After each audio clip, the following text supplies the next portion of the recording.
Welcome to the Heavyweight Podcast.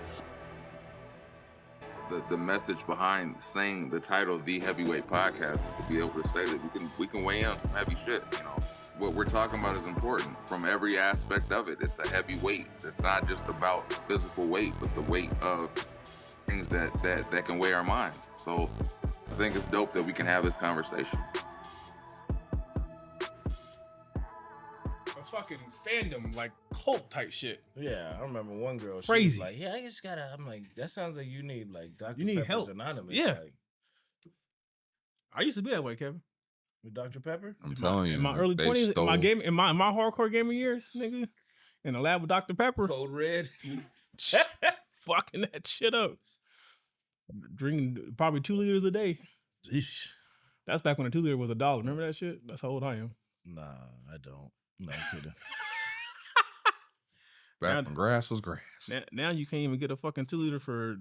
I remember under back 2. when dime bags used to cost a dime. Know what I mean? I'm glad I did drive it like 16, because like $5 did mean something sometimes. Like, I'll give you $5. You're like, you know what? $2.20. That'll get me. That'll get Yeah, me like. now it's an insult, nigga. Hey, I'll give you $5. You drive me over here. Oh, what, nigga, like. Did you It's say $2.22, right? $5? Is it? I believe it's $2.22. I'm over here. I was way off because nigga, I put 220. Let me make sure because I put 220 on the. I'm on 3. Because I thought for some reason the last episode was 219. No, We're not recording, right? Yeah, we are. Yeah. Ah well. Welcome to Movie Magic. Welcome to Movie Fucking Magic.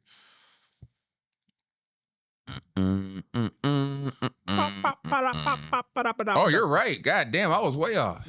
I know it started with the 2 though. I dig that. 2 girls, 1 cup. That was. I never Trouble. watched that.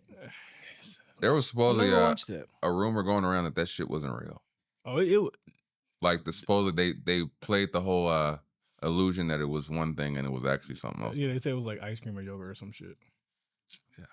It was kind of Oh, runny. it's supposed to be doo-doo? Yeah. Oh, that's probably why I didn't watch it. Yeah. hell But it no. did it was scrubbed off the internet somehow. It's not. It's still my brain. I remember it vividly. They took that off? What Right. was that's it crazy still part. was it still in your brain because you were oddly intrigued by it or No, what? because I got set up. Oh. I got one of the click this link type shit. I watched And Oh. so I clicked the link. Did you stop watching or did you I keep stopped watching. Are you sure? It was my cousin that sent it to me. Did he keep watching? He had to know what it was.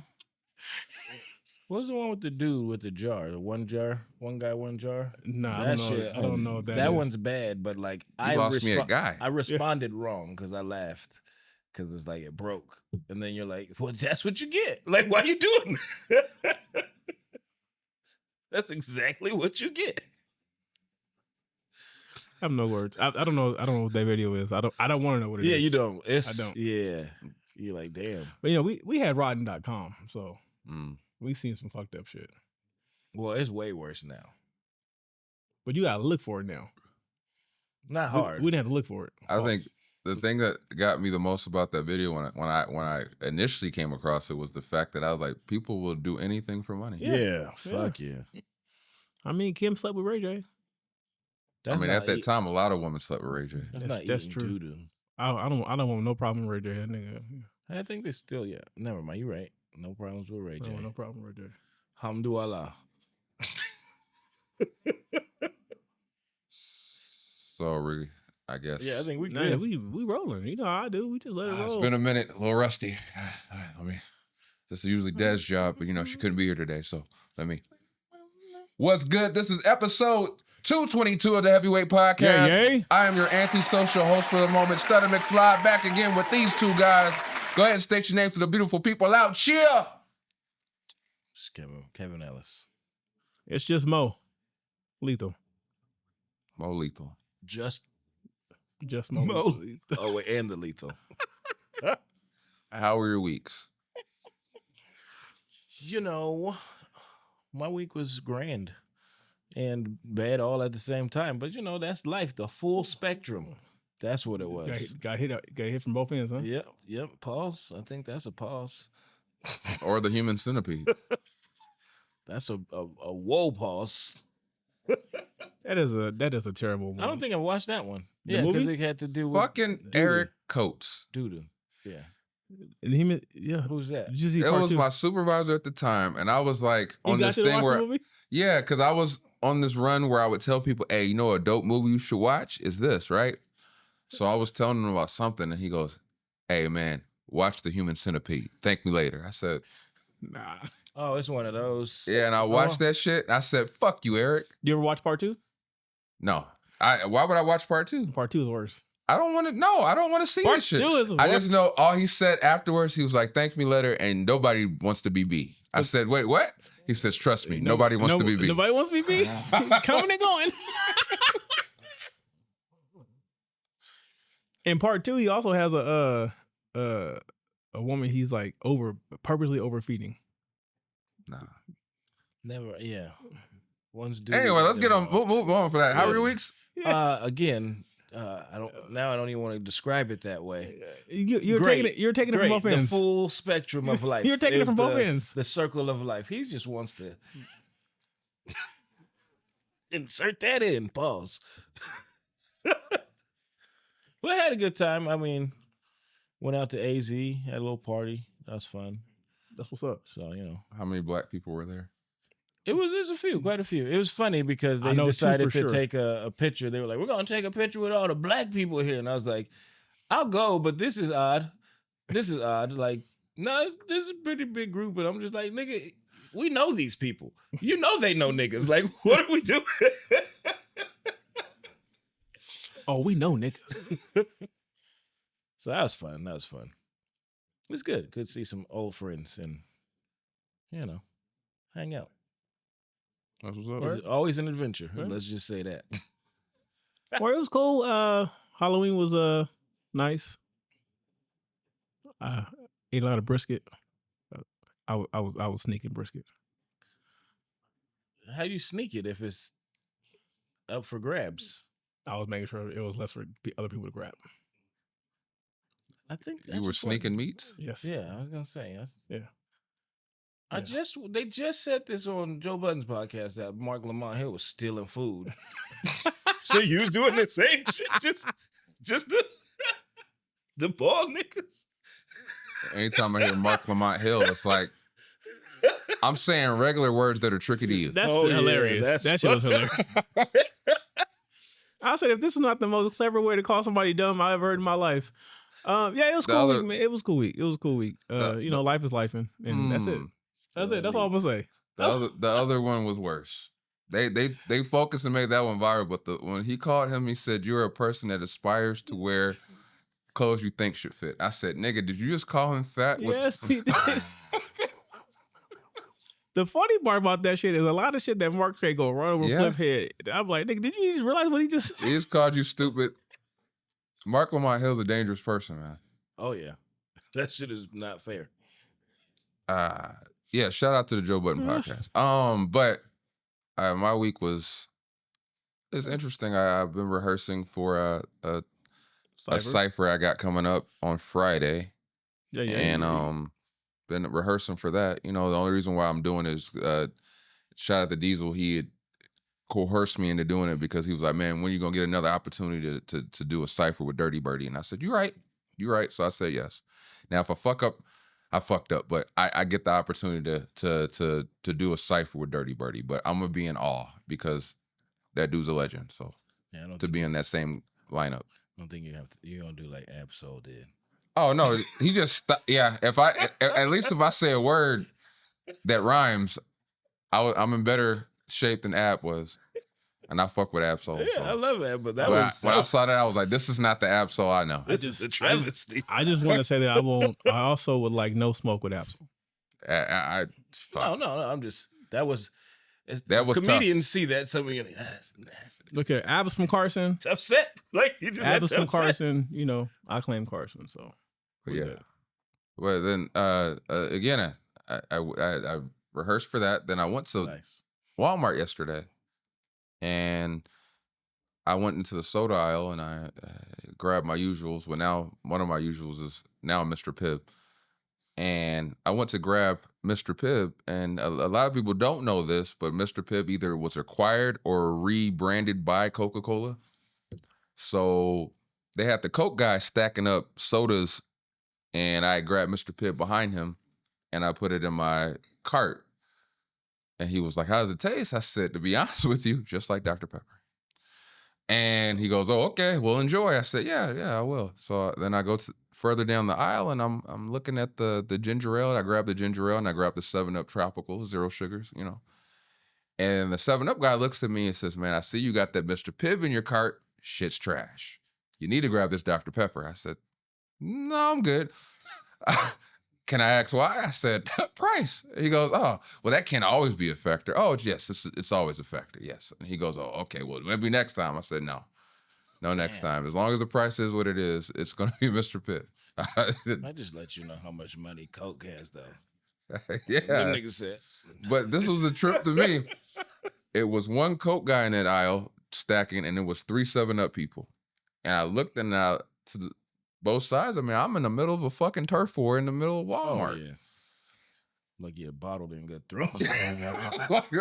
But I look back in retrospect, the reason why he yelled, like he said loudly that Mr. Pibb is trash, it was because fucking Coke guy was right there. Like, what the fuck? Like, he wanted to know, yeah, we coming for your motherfucking head, because I don't think people know that as of November 1st, I believe, places that carry Coca-Cola products have kicked Dr. Pepper out and said, "It's Mr. Pibb now." So I think there's real smoke. So Niggas gonna last? I don't know. I just know niggas love Dr. Pepper. as I sip this Mr. Pibb, because I love Dr. no Pepper. product placement, it tastes exactly like Dr. Pepper. I love Dr. Pepper. So well, someone's probably gonna get sued then. Well, you stole a recipe. I'm just saying, it tastes oddly very much like Dr. But Pepper. Coke got the money to keep that in court for a long time. Or they just pay it. They don't give a fuck. Like, how much you say? We did, yeah. But with that, then I got my hair braided. Shout out to Jess, Barbara at Jess, for braiding my hair and keeping me looking spiffy. And that was cool. And it made me feel like $1 million. And then I proceeded to go through my week and wait, real quick. Did you run your errands after you got your hair done? after. Oh, I thought that's like. No, literally, as I posted like the video of that's another thing. Fucking Joseph Patino. I know you said my workups were going to change, but I didn't realize how fast they were going to change. And then they changed, and it fucked with my recording process, because now I was relearning all this shit. So it took longer to record. I already see where this is headed. So when I did those hip thrusts, This nigga. let's just say What? my thrust game was strong.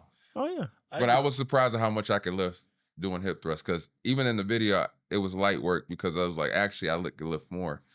But then, you know, in comments and shit was like, "Oh, you're getting that booty already." I was like, "God damn it." Getting the booty ready. This nigga gonna be in here and like, you gonna start coming in hoochie daddy shorts and just cut off, just be like. They're gonna call me BBL McFly. He gonna say I'm not sitting. I'm sitting taller because my glutes have grown. I'm gonna make my own BBL stutter. BBL stutter. McFly. But yeah, it was interesting to see that. And I was like, no man judge me. Well, Nah, they don't judge you. it's funny because, like I was saying to Zuli the other day, I noticed the people that use the hip thrust that are men are the black men that are in shape at my gym. So I don't think, I think it's intimidating for everyone else. No. That hip thrust machine is actually a lot more hamstrings than people get credit for. Yeah, I can see that. They think it's just for. No. Flexor. I caught a cramp almost. Yeah, because you weren't. Trying to get up was the hardest part. Yeah. I was like, "Ooh, shit." Okay. But anyway, so all I do when I hip thrust, I just ask my wife how much you weigh, and that's how much I put on the bar. Respect. Didn't need to know it, but respect. But as we deal with life as 3 fathers, right? 3 black fathers. As we proceed, we are constantly brought setbacks and obstacles and things that we have to deal with on top of trying to provide. So mentally, it can take a toll, and I don't think we talk about that enough as far as everything that's being thrown at us and understanding how to process that. So before we get into the shenanigans, what is the one dadism that you can give the fathers that listen to this fucking podcast going forward that you kind of live by or abide by, or is that is a model that you go by? I don't know. I just try to be patient and soak in the moments with them because that shit changes fast. Like it happens fast. So it's almost back to that don't blink shit. That shit's for real. Because you look up and you're like, oh shit. Yeah. Let's keep it simple. Like I always say, man, it may be it's Monday to you, but it's their childhood to them. So yeah, today I was just like, Graceland just following me. And I'm like, what do you want? And I'm just like, you know what? I should be happy that she wants to be with her dad. I can't shake this little. The worst is when you're taking the shit. They were outside the door. Like, God damn it! Yeah. Like I've been here for 20 minutes. Why you still waiting on me? I was like picking up stuff, and I was like, at least you could help me. Like, nah, she's you just gonna follow me and just tell me stuff. Like, you see this? Like, sorry. Mine is usually even if you don't understand, still be present. Even if you don't know what they like, what the fuck 6'7" is, any of this shit, still just be present. 6'7". I'm with it. I'm all with it. I just be telling them, hey, look, what number is that? When I was rehearsing my verse, there's a line in there with 6'7". Hey, Dad, you said 6'7", so I get to say it. I said, no, that's not how this works. They this motherfucker is lethal. Yeah, more lethal. Yeah, that 6'7" shit is crazy.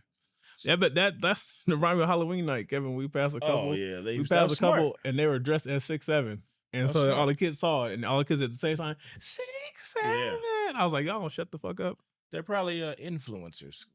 Well, it worked because they were like, "Can you guys do that again?" Yeah. So I got a real question to ask you. How is your resilience today? Resilience, same as every other day. What's the level? Well, give me a level. It's a 1 to 10, or 8. 8. 10 being good. Yeah. Okay. I feel like this is a trick question. You No. slap me in the face after this. You're the one with the fly swatter. What the fuck? I can't slap you in the face. You got the fly swatter. You got more reach and advantage. What, the 5 fingers face to face? He's like, oh shit. Charlie Murphy. Resilience, I feel like, yeah, it's pretty high. 10. I'm gonna go 10. You go 10? Yeah. Mine was about a 7. 10 is brave. 6.5. I'm not 10's probably about right because you know your football teams they've lost a lot of people. I think I got that. Did I get that motherfucker? All right, this is the Real Talk Roundtable. All right, we're gonna have an honest group discussion. Okay. Okay. So, what would you say fatherhood has changed your perspective on mental health and carrying grief when loss doesn't look like tears? I would just say that you really got to deal with your shit so that you don't transfer it onto your children. Because even when you don't think they're paying attention or picking up on your vibes or your mood or whatever, they pick up on that shit. So you got to make sure that you really got to learn how to put your fronts all the way up and minimize when you're around them and feed them positive energy. Yeah. I'll say that fucks with me because it hits me like a left hook when I'm stressing and I think that I'm doing a good job of like hiding the stress, and then A will come up and say, here's $1, Dad, so to help you out stress less. I said, God damn it. Like, oh yeah, they know. Yeah. Fuck. Oh yeah, they know. It's made me be more aware. It's made me be more aware and take it serious. Like that's really because it was like easier to just push that shit down. Yeah. But now it's like I'm more like you said, everything you do reflects and they see it all, and so you can't even hide that shit from them. So it's like I might as well just tackle this shit so I can help them tackle shit. And it's actually some of the shit I be getting assignments from my therapist right now, and it's cool because some of that shit translates into life where you're like, oh, that makes all of us better. Like, Yeah. okay, Yeah. this is cool. So yeah, take it serious. Like you really gotta process that shit in real time and get it over with. Like you gotta like my therapist says, you don't want 60 seconds to control the whole day. So you give that 60 seconds and you go on about your day. You say I gotta learn to not laugh at things that are not laughable. yeah, where it's like, you're mad at that? I can see your wife stabbing That your angered ass. me a little bit, Kevin. I can see your wife stabbing your ass. Yes, I'm mad, motherfucker. Oh, side note, I'm gonna say this shit publicly. Oh, he gonna get it's the bagels. God damn it. To my wife It's the bagels. and the wife of Kevin Wendell. You real mad I'm about not these gonna, bagels. I'm not gonna say. I'm not gonna say their names. Both of y'all ain't shit. You said okay. I'm still mad Okay. about these goddamn bagels. Look how he set me up. He set me up. You could have got me a goddamn bagel. And Miss Wendell, when I see you in person, I'm gonna say it to your face too. I'm waiting. She probably heard you outside. Would even know about the goddamn spot wasn't for me. So I want my goddamn jalapeno breakfast bagel too. Shit. you both speak on therapy a lot. Yeah. Where would you say mental health wise as a father, how much has it helped you? I don't think you can I don't think you can calculate that percentage. I feel like it's been the best thing ever because I realize now having an unbiased person to talk to, basically some place to go and dump, because as men, the more we dump, I don't know. I say for me, the more I dump them, I'm like when I'm venting or dumping, I'm working it out at the same time. Yeah. So a lot of times, by the time I get to the end of my rant, I've come to the conclusion. So having a safe place to do that, where I'm not going to be judged or hear a comeback and hear somebody approach things from an unbiased situation and this outside the situation, I feel like it helps me process and helps me gain different perspectives on the situation and all that. So I feel like, for me personally, I feel like it's been great. How long did it take you to get to that comfort zone to be able to talk? Yeah, because even when I did therapy, it was like I still know that they're not supposed to judge me, but I still feel like these motherfuckers are judging. How do you get to that point? I feel like it took me about a good 4 or 5 sessions, and I was like, okay, all right, she cool, all right, she cool. Especially because then she say black shit to me all the time. Everybody know y'all know I love nigga shit. Yeah, so you start talking my language, I get more comfortable. I'm gonna change your name to Spades in my phone. You, Kevin? He loves certain nigga shit. I think there's some nigga shit that I do that you still be like, mm-mm. Like that whole the macaroni thing, you was like, nigga, nah. What macaroni? Remember I waited for oh, I would have did that shit. That nigga had the DoorDash my shit. I'm not finna wait. I'm not finna wait in no funny. Fucking hood environment like I'm in a goddamn trap house. Yeah, that's what that felt like. It was shut off the Pookie plates, but nigga, that was some hood shit. Yeah. You, Kevin? Oh, that's funny. Like you said, it's been immense. It's like an immense thing, because it kind of slows you down into just looking from different perspectives and shit. It's like, well, you don't see how somebody could take this that way. You're right. And just with the kids, it's it's cool because knowing that my therapist has small children too, it's like somebody who's telling you some shit where you're like, oh, okay, you ain't just saying some bullshit. Is your therapist a woman too? Yeah, Oh. yeah. Is it easier to open up to a woman? I think to her, she was cool, because she was off the gate. It was one of those where I was like, oh, all right, I fuck with you off that, because I like that kind of shit, just open upfront honesty, where it's like, hey, if you don't like fucking with me, don't fuck with me. Black? No, she white girl with tattoos and shit. But she's like, You guys smoke a bong at times, or she probably does. Yeah. Like she didn't give a shit. I was like telling her about weed and shit, and she was like, so because it asked a question like, do you do things outside of prescriptions? And I'm like, yeah, I smoke some weed. She's like, well, doesn't that help with your anxiety? Well, sound like she's speaking from experience. I guess that would be Yeah. considered a. And I was like, oh, I fuck with you. That sounds like that sounds like personal experience. So He yeah, I can said- see that. It does help, but I don't have a card. I just procure it through legal channels. Yeah. But like that type of shit, it was like, just leave, don't stay with me. You know what I'm saying? Go find somebody who actually helps you because I want somebody to help you. And I was like, oh, okay. You're in it for the right reason. This ain't like a money grab thing. So like a lot of that shit helped to be able to just open like that. Yeah, it's been good. It's like I've come from a high anxiety to a little bit better, manageable. I mean, you learned know, how to manage you it. do know you can go through therapists so you find the one you're comfortable with. Yeah, I get switch that. them up. My bigger question is: would you ever feel comfortable having the therapist the same as your wife or a friend? Hell no. No, No. What do you mean? like saying that your therapist wife- was also your wife's therapist, No, or a family member's therapist, or a friend's therapist. I don't mind if it's a friend, but like wife, nah. It wouldn't matter because if they're good at their job, it shouldn't matter. Let's put it that way. I think that would more be on our own mental thing. So it's like if your mental's not in that, fuck no. Like, what's the point? You're just going through the motions at that point where you're like, I just can't. I feel like there's some things I can't say to you. Yeah. But there's not supposed to divulge to the other party. And how many sessions did it take for you to get comfortable with just kind of divulging your private things and not feeling judged?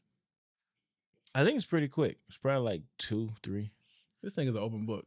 Yeah, that's why I would imagine it'd be faster for him because he'll open up and talk to anybody. I mean, this motherfucker literally. Because he'll say some deep shit that's bothering him, then laugh about it. Yeah. Because he laughs when he see. I mean, he literally hung out with the guy that paid for pretentious. I would imagine it'd be easy for him to open up then. So as far as with being a parent, how do you, with the therapy and everything together, how do you able to process and carry grief that you deal with as your journey continues? What do you mean, carrying the grief that you're dealt? I don't think that it's just grief. I think it's all everything. I think you learn how to process everything, and everything is, for me personally, everything is processed similar. Like you sit in it for a moment. You sit in it for a moment. You figure out how you're feeling. You figure out why you feel that way, and then you adjust accordingly, and you go about your day. So would you say with therapy, it's helped you manage that way better? Yeah. You too? It's as we've been saying, it's helped me learn how to close the loop on things. Like I used to feel, well, I still do. I still have this weird guilt for shit that I shouldn't feel guilt for. But like that's something I'm working through where it's like, all right, why should you? What's this, and it's like, all right, well now we've come to the end of it. So that's, you close that, and then it's like, okay, that makes sense, and then the fuck out of there. Mm-hmm. I'm about to go into a story. Okay. All right. Hey. We listen and we don't judge. Yeah. Are you guys? You're judging me. I know you. Anyway,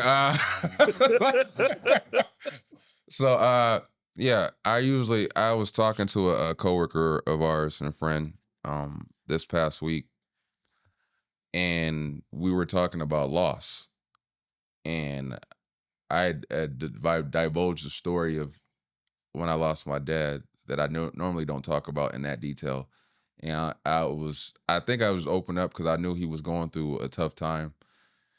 And I was talking about the story when the week that when I found out my dad went to the hospital, it was weird because the whole time I was dealing with life and being busy, and I didn't even realize that he had normally didn't do his normal thing where he would call me and on my way home. And it was kind of like a check-in, and then I was like, there was one night that my sister did call me about him being in the hospital that I was like, man, that's weird. Dad usually calls me. He didn't call. And I was like, well, whatever. So I'm driving home, and I go to Wendy's to pick up something for my kids. And my sister texts me and says, call me when you get a chance. Dad's in the hospital. I said, okay. So I call and she's explained to me that like he was at dialysis and he was unresponsive. They rushed to the hospital. They were getting in touch with her because he was stable and they wanted to move him to a facility in Redlands. And she was like, well, I never even got the call that he went to the hospital. So she was explaining and put me up to what's going on. We deal with that. He's stable. And around that time it's Christmas time. So a week or so later, I had a car, Telluride. It was a base level Telluride, and I always kind of had buyer's remorse because I bought it out of necessity, but I always wanted the top trim. So when I was going to get an oil change or whatever, they were like, "Man, we can get you in the top trim. You'll be paying similar to what you're paying now." And I said, "If you can really do that, I'll do it." So anyway, it was a day or so before Christmas. I ended up trading the car in, and I called my dad as soon as I left the dealership to see how he was doing. My sister was with him, and that was the last time we actually like clearly talked. And he gave me his blessing for the move I made. And he said, "You always work for what you want. I'm happy that you got what you wanted now because that's the whole point of this. You work for what you want." So that was. It's hard. I have a special bond with that car because my dad had gave me his blessing to have that car. And growing up, my dad didn't believe in car notes. He was adamant, you fucking fix up a car, motherfucker. You don't do that shit, nigga. And you'd be like, all right. So for him to kind of have a blessing for it, like it meant a lot. So fast forward, Ava ends up giving the entire house COVID because she got COVID at school, and I ended up with COVID. And it was New Year's Eve, and then my sister called me to tell me that my dad had a brain aneurysm and suffered a stroke, and now he was brain dead, and that he wasn't going to make it. So I cried into my pillow. I was feeling like shit that whole day. And I was talking to Maurice, and Maurice had told me, dude, you need to go see your dad because you're going to really regret it if you don't, to get to say goodbye. A lot of people don't get the chance to say goodbye. At least go say goodbye. So I drove from Winchester to Redlands. I was talking to him the whole time. I got there. I was hoping they were going to let me in and hopefully that my fever wouldn't shoot up or anything so I can get in here to say goodbye. Thankfully, when they did the temperature check, I was fine. I went in, I said goodbye, and they kept saying he was brain dead, but I couldn't believe it because he was responding to my voice and he was gripping my hand and he was trying to get out of the bed. And that image plays in my mind constantly.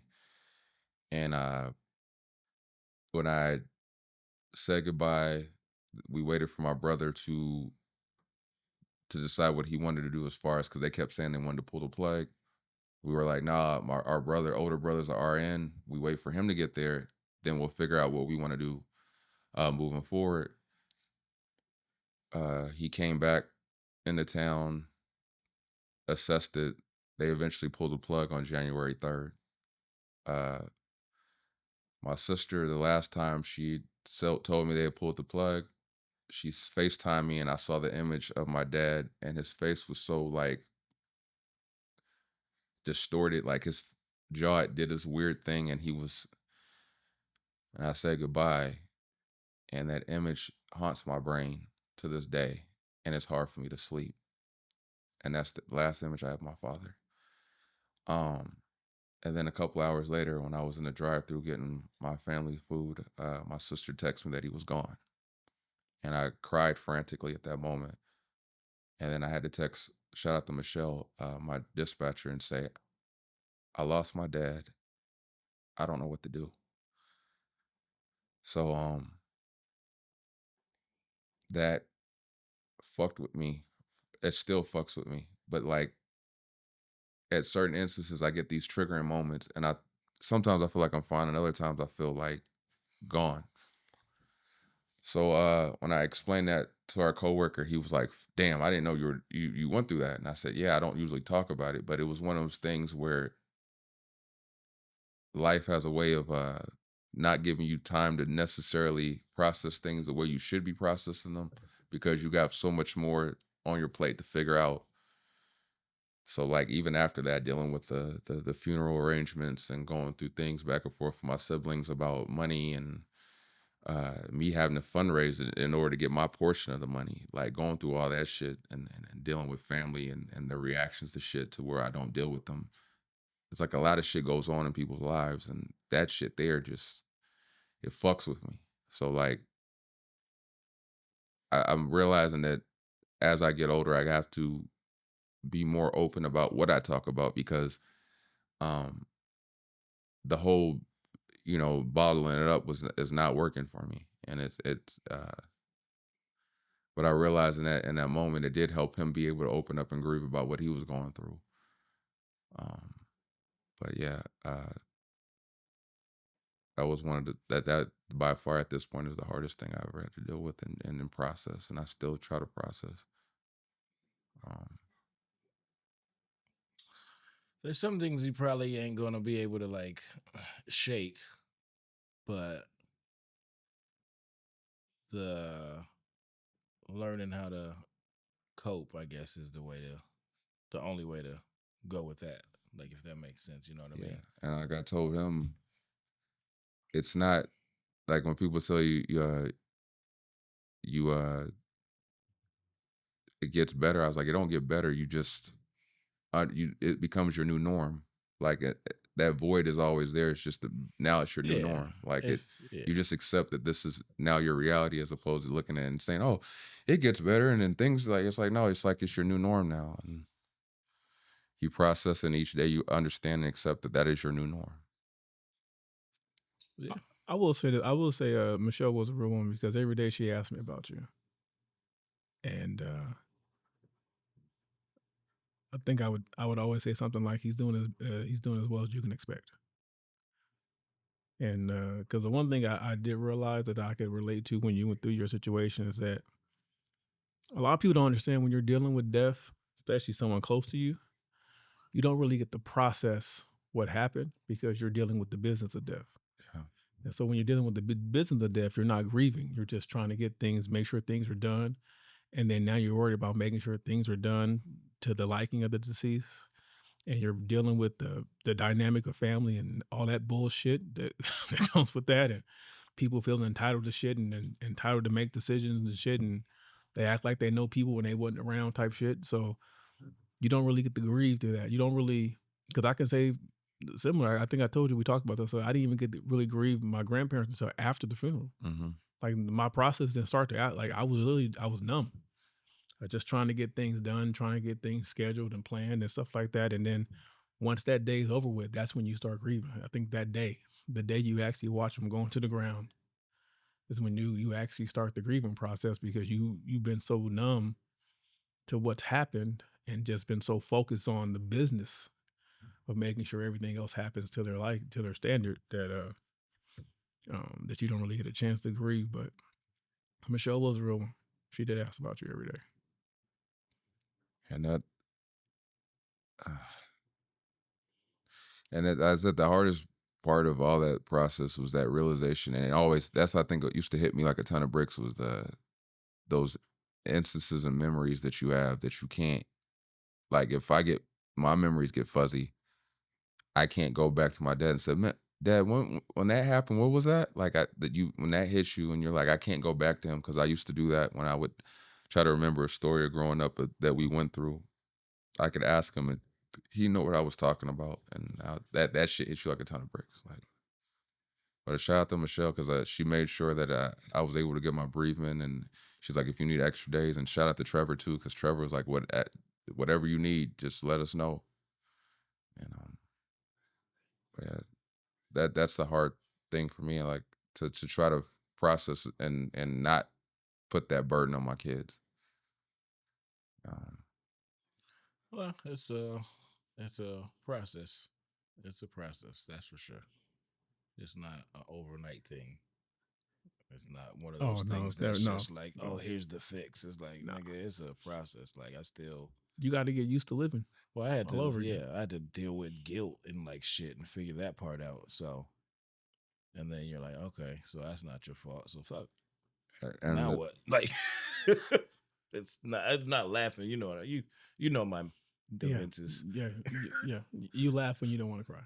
And the hardest thing that I had to accept of that whole thing was the last time I talked to him, he called me frantic because he wanted out of the hospital. And at the time I was like, there's no way that I can get him out. And I called my sister. I said, I'll let Sansi, my sister, know that you went out. Like I'll call her right now. And I called her, and she was like, he called me already. And she's like, you don't have the means. I don't have the means to take care of him. She's like, I'm telling you right now, if you take him out of that hospital, it's going to be all on you to figure out the meds, his health. And she was like, you have a whole family to take care of. Do you really want that responsibility? And I was like, fuck. So that shit eats at me. It's a lot. Because I feel like impartial or mainly responsible for why things happen the way they did. How? You couldn't do anything. Like, when it's Yeah, coming? you didn't cause the stroke. No, Like, but it just felt like my dad came to me for help. And I get that part. Yeah. But sometimes the help is having them be somewhere they don't necessarily want to be. If that, you know what I mean? Where it's like, this is a better place here, like with the facilities and everything, and at least the care and all that. So it's like I said, it's a process. It's not there's no words to find. It's like what you're doing now is the way to do it. Like, get it out, and then you gotta like keep going through it. That's the shittiest part about it. Is like to keep going through it and then being like, okay, and then closing loops. Like, it sounds weird like that, but it's like, okay, so that part, this isn't that, this isn't that, this isn't that, and then that's a long process. That's the thing about trauma. You're not going to conquer it in one session. You're not going to conquer it at one remembrance. Yeah, shit, you might not. You might just learn how to. You might learn how to manage it. Yeah, manage it. Learn how to manage it. Deal with is the wrong words. We always say that. To deal with. That's what I think that's the wrong way to say it. Yeah. That I looked at everything as dealing as opposed to experiencing. I don't mean to. Nah, man, that's good. Like, fuck that. Don't ever feel like that. Don't feel any sort of way. Like, that's what I think this is. Like, this is supposed to be like that. The whole heavyweight experience is like, nigga, put that shit out there. Don't fucking apologize for some shit. That's a real conversation. So I appreciate that. Thank you. So, to try to change the mood, what is your biggest dad fail? Hair. Hair? You damn right. I was shit. Did you anything with appearance? I did hair the other day. You fucked it up, and huh? all I did was, all right.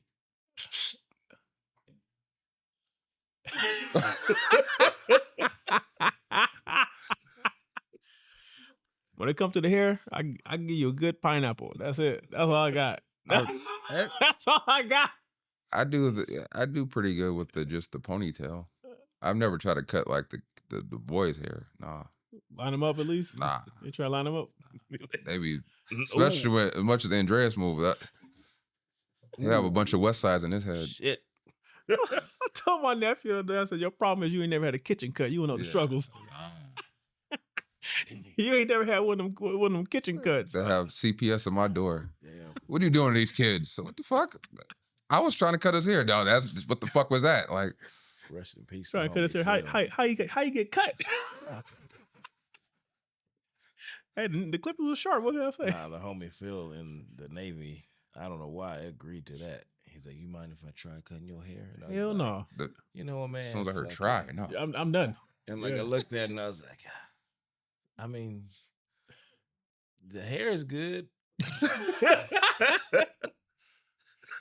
That lineup was not. Good thing we were in the ocean. We was in the ocean, so nobody saw me. You got time to grow it back? I got triggered. God damn it. Who fucked up your line? Pushed it back way back. There was this place in Mobile. And it was I was trying to look. See, this is where you have to accept that you're gonna pay money for a haircut. Like you got to pay good money for anything good. Oh yeah, just a fucking haircut. So I went to this place and they had like $10 haircuts or whatever. It's Oh, cheap, I'm but it out. was this Filipino dude. Oh shit. Hold on, what year is this? This was maybe 2015, 20. Nah. 16? Haircuts about $25, $30. Yeah, then. so he was $10 haircut, and I'm like, oh, and I'm thinking he's an older guy, so I was like, I'm gonna take a chance on this guy. Just say no, nigga. Yeah. You That's knew. funny. Did you rock a half for the next 2 You weeks? knew that you didn't do nigga hair, because I should have paid attention when you gave me that hesitation look when you saw me come towards your chair. That you should have said, "Nah, nigga, can't do it." It's like, Instead, he said, "Let's go ahead and take a chance." what the motherfucker say? If you walk in a barbershop and they ain't got that poster with no hairstyles, you like, just leave, nigga. But the thing, it was a black barbershop, but he was a Filipino guy at the front of the store. So he like was new. the guy gave He him was a new. He was guy new. gave him a shot. Like, yeah, nah. but Nah. when I say that he fucked my hairline up, Damn, I can't ask the questions because that gets us canceled. I was like, what kind of Filipino? Like like the Asian boy. No. I like a nigga. but he fucked my hairline up, and then like he would like I had patches of Houlihan going Oh, on in my Lord. hair, like because he Damn. didn't know what That's areas funny. like. That's not funny, but Damn. He didn't start with the guard? And I just said never again. He just did it. I'll take the. Shit. My hair's long now, so. I had one guy tell me he couldn't, and I appreciated it. Well, just He say was you like, he was can't. like, I don't know how to cut black people. Like, I remember- and I was like, I remember right. that's fair. It was I think 2008 was the last time I paid for a haircut. And I walked in there and he was like, yeah, it's gonna be $25. I said, nigga, I just get even cut. Like in line. Yeah, 25. I said, oh, okay. That was the last time I got a haircut. I said, nigga, I'm losing my hairline anyway. I'm gonna cut this Yeah. shit myself. I'm gonna cut this shit myself. COVID. Man, why you always go at Patrick like that? Hey man, I'm just trying to get him to accept it. Trying to get him to join the club. Yeah, accept it. That last picture. you bald put on up, bald hate nigga, is wild. I was like, that is the full cul-de-sac. He accepts it though. Shout out to Patrick. He accepts it. He does. He definitely does. He embraces that shit. I be wanting to text back like, nigga, how you gonna ask me about how I shave my head, but you're not listening? Because there's my seat, nigga. Your head. He's going through some shit. Hey, nigga. Hey. Government shut down. He going through some he shit. he is going to do some shit. Pay my boy Patrick. Shit. They should pay him now, I think, right? They should. At least him. He should have never not been paid. No, at least him. No, it happens. No, I mean all other armed services, not just No. him. Oh, no, I know. It's happened before. Not this long, but I had 2 checks come to me one time where I was like, oh, y'all niggas just stop paying us. Like, oh, wow.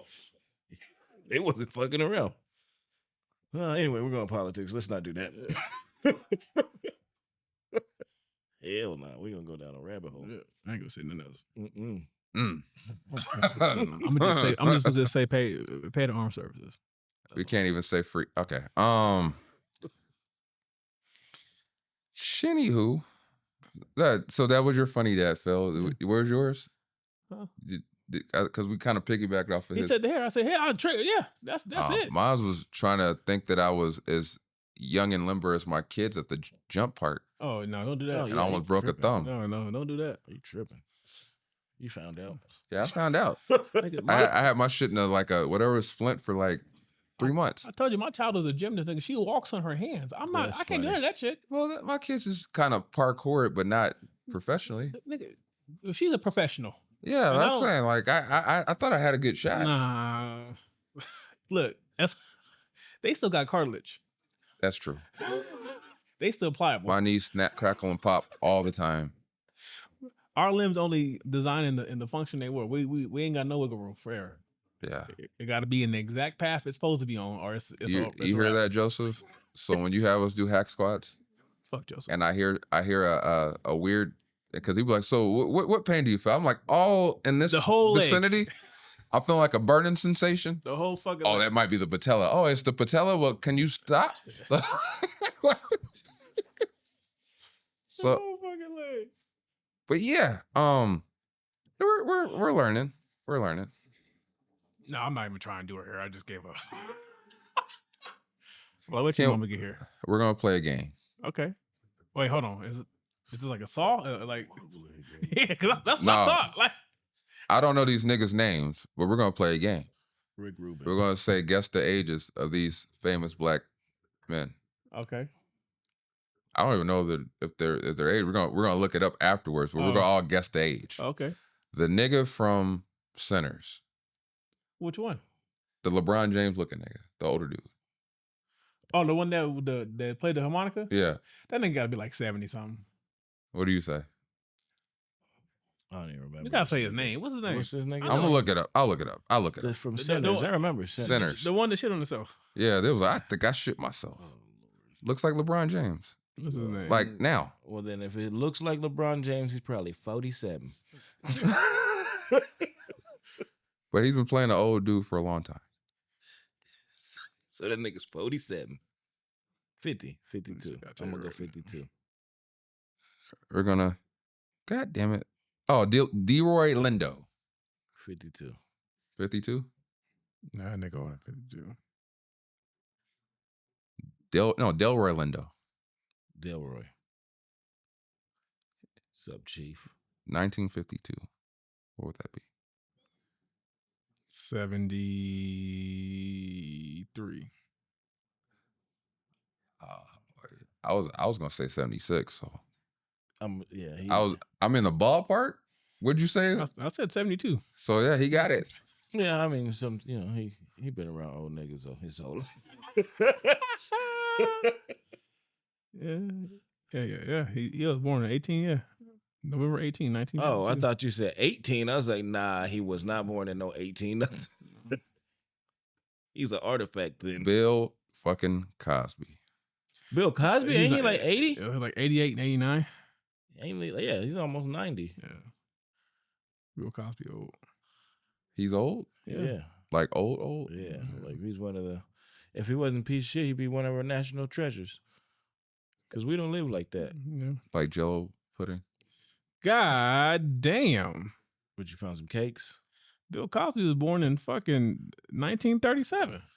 Oh, so he was here when the Gatsby was happening. Yeah, shit. He may be older than the prison he's He in. had depression, baby. Hey, Meta, how old is Bill Cosby? 88, nigga. I don't know, man. Do the math. You right, 88. 88. That's all we got. Wait a minute. 88. I was just thinking. 37. Yeah, he's older. He's probably older than the prison he's in. Didn't they let him out? I think they let his ass out. They let him out? Yeah, he home. He home, but yeah. Here's one for you. I know this one. Jonathan Majors. Oh, he dressed like he's 62. I think Jonathan Majors was 38, 39. I believe he's only 36. Yeah, he believes he's 65. And fucking, oh my God. I believe he is only 36. I could be wrong. Or 37. And, Megan's fine ass. I feel like he says things like yes. That nigga's born in 89. Oh, so he's mad young. Yeah, he's 36 years old. Yeah. I thought it. God damn. That nigga looks older than all three of us together. And he'd be like, damn. yes, him. I'm older than that nigga. Yeah. I would have never You thought. go over yonder. Like, why you talking like this? He was perfect for Lovecraft Country. Look here, man. I fuck with Jonathan Majors. I think he's a good actor. Yeah, he's a great actor, amazing actor. He's acting like he like. Anyway, so Marvel. What's up? So another black actor, Robert Downey Jr. Robert How do Downey you Jr. think? I think he's like 58, 59. I didn't even ask how old we thought Jonathan Majors was. I told you 38. I think I know he's 36, but Robert I thought he Downey was Jr. 52. got all them drugs in him, right? Yeah, he like get all them 50 something. drugs. Yeah, so he ain't 60. He looks 60. Damn. We're just gonna skim over the 55? fact that I said he's a black actor. He's 60. Nah, from He's 60. he is 60. Even with the He's drugs, 60. He's the same age as my mama. Good, So good for him. So we are in agreement No, that Tropic Robert Downey Thunder. Jr. Tropic Thunder. is a black Oh, that he a actor. nigga. Yeah. Tropic Thunder did it. He a nigga. That was the only I don't care what blackface nobody where say. people saw blackface and went. It wasn't blackface. It wasn't. It It was a blackface. minstrel blackface.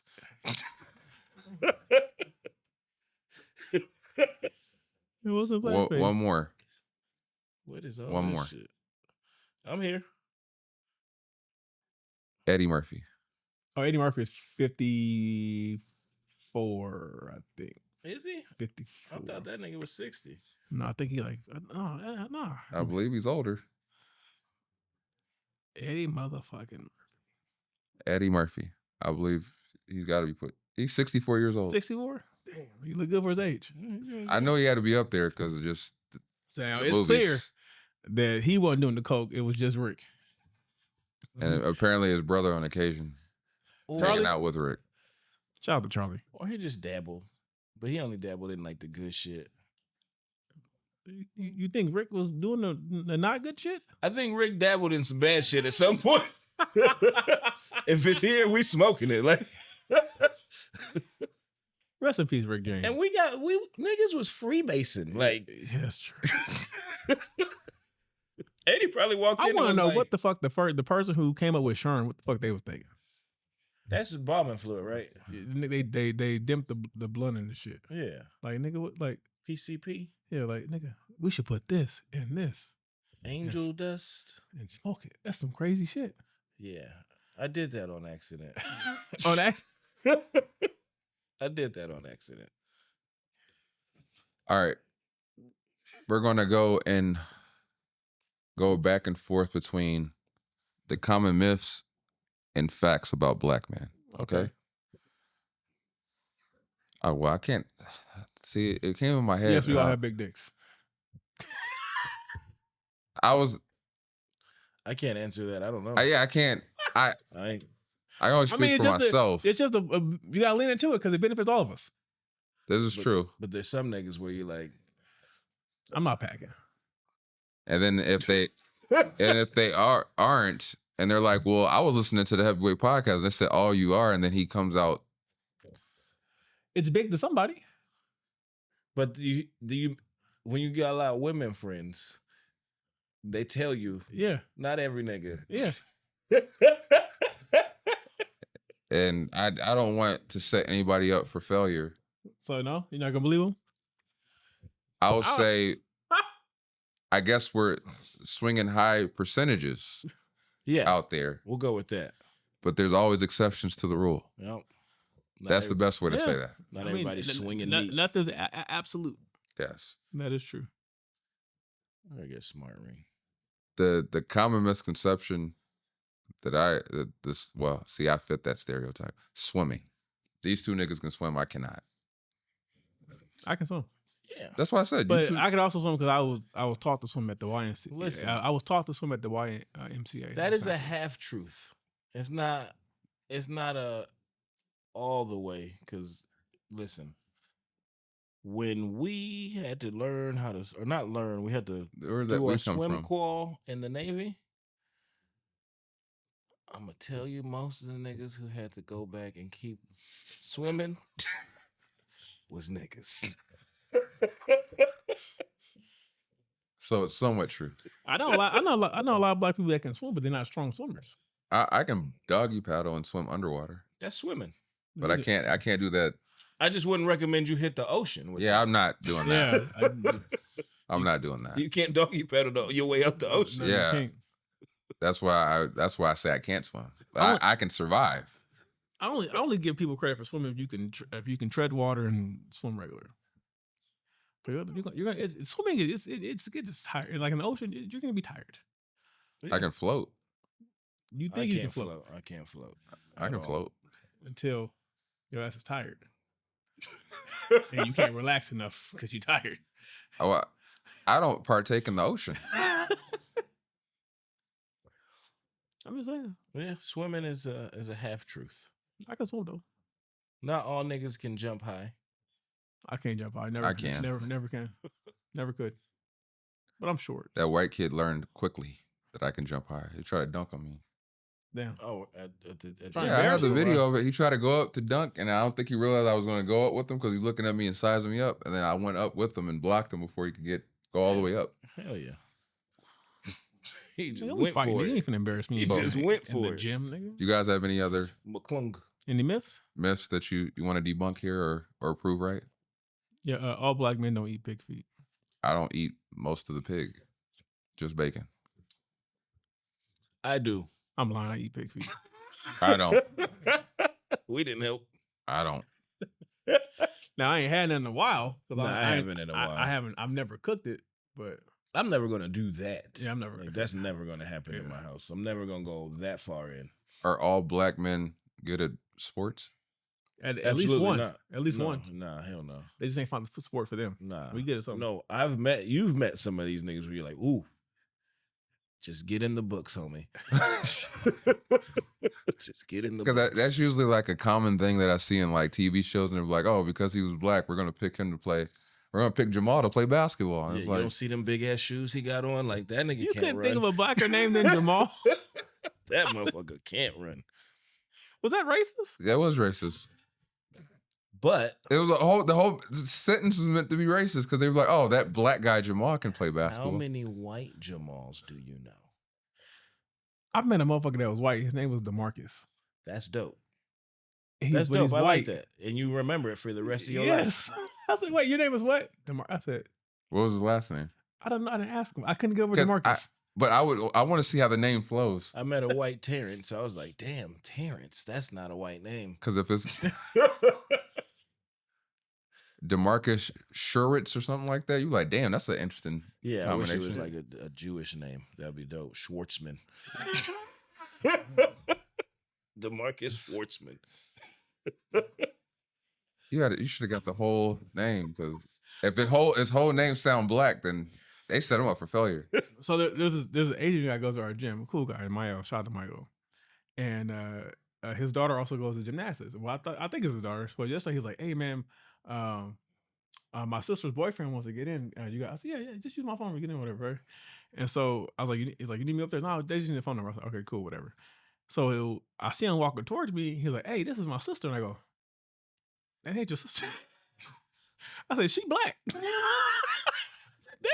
I said, "Man, you been black this whole time? I don't know." I was like, and the wife's like, "No, it's probably like his half sister." I was like, "Well, because he's Asian, she's black."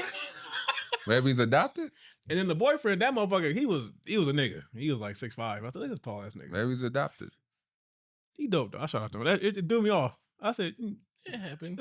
it's California. Everything's possible. It's not yet. We in Alabama. Yeah. Yet. It was just crazy. It was funny though. Yet. No, we ain't gonna go there. We're California. Everybody's gonna move out. We be straight. And then housing prices probably go up. He put it down first. He thought about it. He thought about it. But yeah. We got a lot of misconceptions, but I don't know, man. What I'll say is this: is in closing,